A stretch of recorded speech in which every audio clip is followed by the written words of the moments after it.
designers, and welcome back to my channel. This is part 2 of designing my client's beach house. It's been a while since I filmed the video, so this is the second week. We'll just get into it. I'll tell you right now what happened. First of all, the cliffhanger of last videos was the design approved? The answer is, drumroll please, was not approved.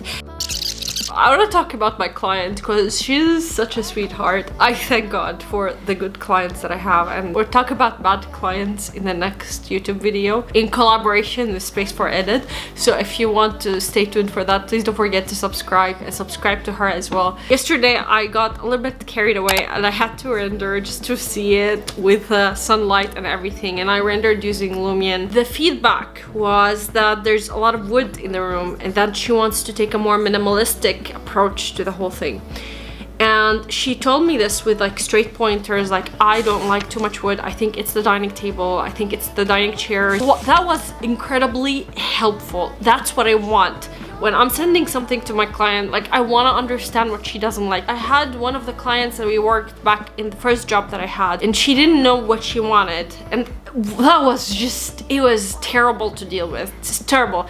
Not the person, just the process of having a client that doesn't know what they want.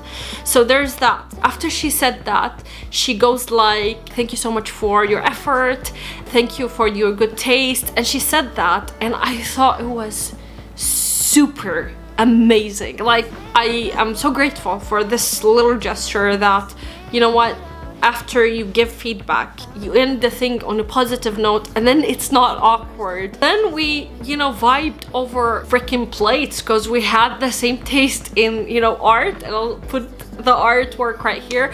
And she told me that she has a throw pillow with the same pattern. That kind of bonding just makes me love what I do so much. I'm up for it. We're doing this. I will not leave this project, no matter how many modifications I'll have to make, unless it looks good and you love it. So a lot of you guessed that it was actually approved, and I'm so thankful that you thought it was good. I really appreciate it.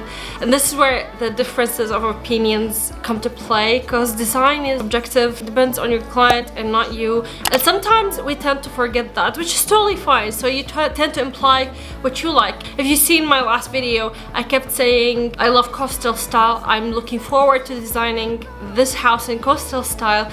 And I kind of ignored the main point of the whole brief that she gave me, the Hampton style. She did request a minimalistic approach. Nobody can see through another person's vision, you know? I can't really see what she wanted, and it's okay for me to take a couple tries before getting it right. Here are the elements that were throwing her off. So the rattan pendants is one of the elements. So this is the first thing that needed to be changed, as well as the rug. She didn't like the rug, the lamp. She didn't say anything about this chair. Initially, she said she loved it. I had to purchase this as a 3D model, but we didn't end up using it. And she didn't like the cane chairs. I missed the point, I guess. So the layout as well, because one of her requests is to actually have more seating areas. This was what needed to be changed. I think also this is not very minimalistic. The way the TV unit is functioning here is not very minimalistic, so I kind of need to adjust that. So yeah, let me show you how I did that. For the next few days after that, I started to question even the layout that I did. So I explored with different layouts, and as you can see, I completely went against the grain, and I don't regret exploring. I think it's really important for you to explore the right layout for you. So basically that is the step where sometimes you get stuck. I do have a blog post about this phenomena where you start hating your work before you actually achieve something that is really good. So I'll link you down below in the description. And then we continued designing. So now that I finished modeling it, I actually had an issue with the whole thing. So I finished everything to a T, and I have accessorized the place. I actually thought that I lost the file, and I felt that moment of panic. So here it is. I am freaking out. I think I lost the file. I have been working on it for 2 days straight. I'm so mad. I'm mad at myself, and I'm mad at the whole Oh god, I don't know what's gonna happen. It's April 29th and things are bad right now. An update, found it, but I'm really upset because like I did like some touches, but at least I'm ahead. Like I'm not from the beginning, so I lost some styling touches, which means I need to redo them. Although it took me like 20 minutes to find the auto-saved file, I just want to tell you it's very horrifying when you try to work for a very long time on a file and then it disappears. It happened more than once to me. Then of course after I found the file, I took it to Lumion to render it, and I was very happy that it was rendering and that everything is in place. For me to have figured out this configuration for the room, I had to ask her a lot of questions. Things like WhatsApp actually helps you communicate with your client a little bit more. So for example, she told me that she didn't like the rug. Two things that helped. First of all, me sending a lot of pictures for her for different rugs from different shops to see exactly what she was looking into, like what kind of rug, and I found that she wanted something super minimalistic. The second thing is that we were talking normally on WhatsApp about something else, and she showed me the setup of her house, and she had this bench with a table on top, and I saw a very contemporary edge. She told me that she liked her current house where she's living in, and that gave me a clue on what she was looking for. Usually people tend to gravitate towards similar things. They don't really stray away from their taste. So she wasn't looking for something that is extremely casual like I envisioned. This is the approved design here. I would like to show you. I'll swing by the reading area and also the bedroom, and I'll tell you how we actually figured out those two. So yeah, I really hope that you enjoy.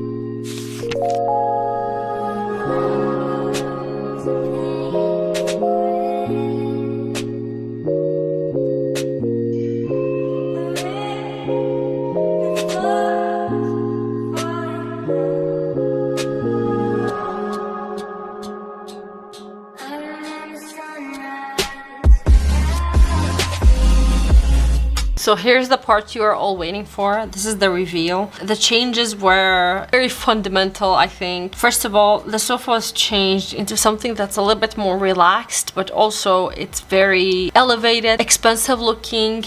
And I added this ottoman just for the sake of having extra seating, extra storage, and next to a side table, which I think is very important in any living room. We changed the coffee table so it looks a little bit more airy because of the structure of it.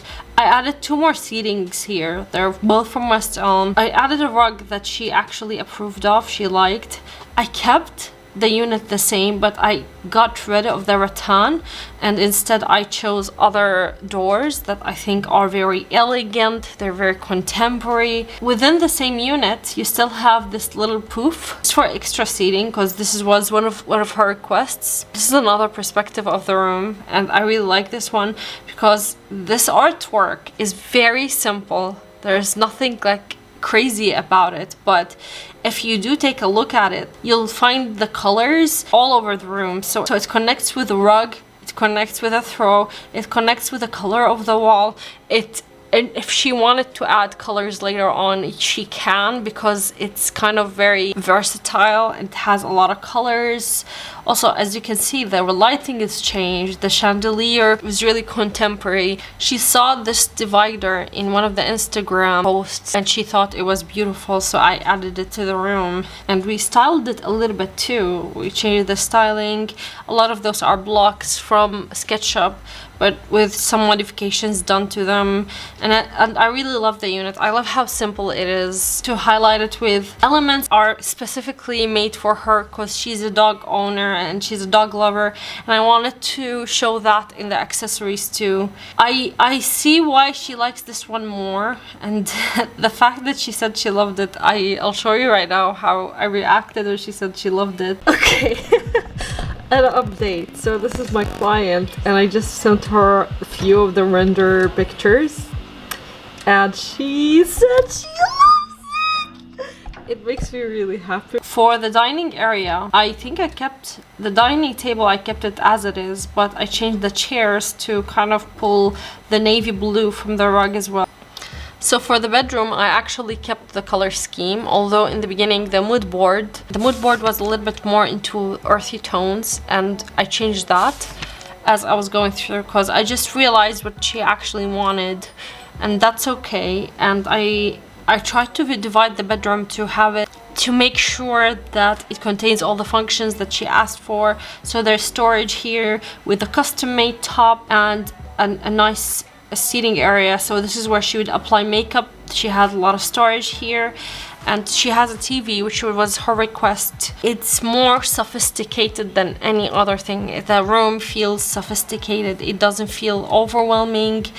I think this is what she wanted from the beginning, but sometimes like we tend to read clients wrong in the beginning, but then once you get it, you just get it. This is the beauty of it. I know this room and this entire project feels incredibly simple.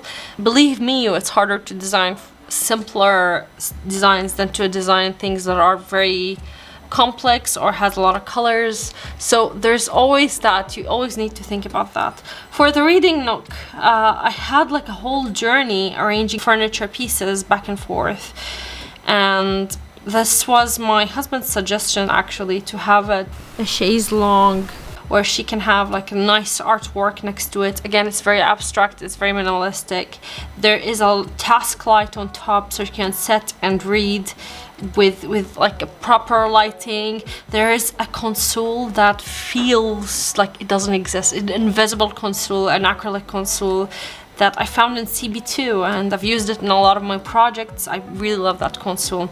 There is a main problem with this room, that the window is not centered, so it's actually headed towards the left more than towards the right. So I kept the whole wall as a curtain wall, although there's a wall behind it, and I tend to do this trick a lot because it gives an illusion of a bigger room, but also it corrected this thing where the window was not in the middle.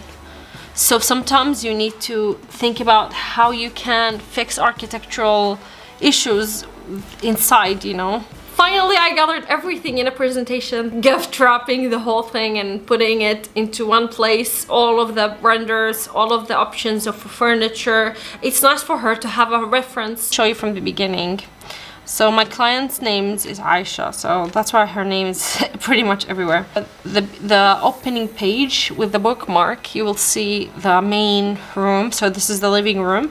These are the Jute colors, the colors that I suggested for her. This is the name of the company of the paint, and this is the flooring that was initially suggested for her. These are the pieces of furniture, the exact ones that are used in the 3D model. You can recognize the chair, you can recognize the sofa, and as well as the coffee table, the rug, and with few styling pieces that I think go really well, the chandelier, the footstool as well, and the artwork. The art piece is my favorite thing in the world. You might be wondering, how would she know where to buy the pieces of furniture from? As you can see, I send it to her in a PDF. Most of the prices are there, and the online shopping link in case she just wants to shop online with everything in detail. So this helps her actually shop for herself. Usually you can actually have it either like you shopping for the pieces for an extra charge, or the clients would want to shop themselves and do things themselves. So of course, with the pandemic right now, it's shopping online is better. As you move forward, you'll see other options, because she really wanted a few pieces from Bloomingdale's. So I found her alternatives in case she wants to change. She can mix and match between those pieces and the other pieces. This is another option, which is, I freaking love those chairs. Those chairs are beautiful. Adriana Hoyos Carmelo chairs. So in case you would like to take a look at them, they're just gorgeous. I also changed the coffee table here just because the mood changed a little bit, but she can see how it's accessorized. And this is for the dining area. So I basically followed the same procedure with the dining area and also with the master bedroom. It's basically just giving her options if it's required. I think this is it for this video. I would love to see what you guys think. Like, let me know in the comments down below. Would you have done things differently? I'm curious to know. And have you had an experience with a client that gave feedback in a very positive way? Because I will always be thankful for the way she gave me feedback. All of my clients, my current clients actually, they do this where there's like a very cool bond between us and we can actually speak our minds to each other, which I find very fulfilling as a designer. And yeah, I really hope you enjoyed this video, and I really hope that you have a great time of the day wherever you are in the world. Bye guys!